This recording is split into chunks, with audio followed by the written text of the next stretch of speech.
It is almost 4 years since the journey to fulfill the hopes of more than 5 crore people of this state had begun under the dynamic leadership of our Honorable Chief Minister Shri Y.S. Jagan Mohan Reddy.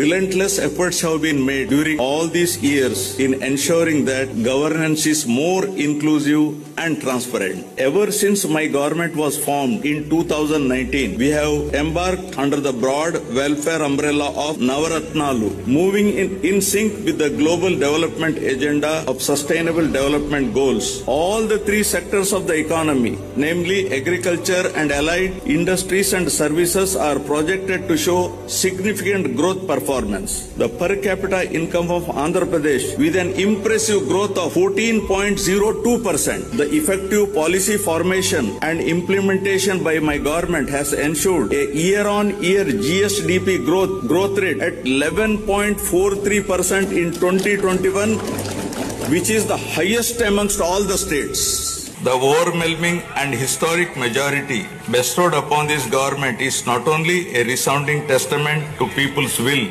but also a strong statement against the misrule of the previous regime. The perilous situation we were in due to misappropriation in the previous regime, the misgovernance that took place during the past 5 years, 2019 to 24, which had left behind the state on the brink of financial collapse. The people were informed about the true extent of damage done to the state by the previous regime, the gross mismanagement of the state finances, diversion of state resources, erosion of state revenue, discounting 25 years of future income by diverting the taxes of the government, exorbitant debt level and borrowing at high interest rate, borrowings in violation of Government of India guidelines, diversion of centrally sponsored scheme funds, collapse of irrigation sector by stalling all projects, destruction of energy sector, huge pending liabilities to the tune of 1.3 lakh crore.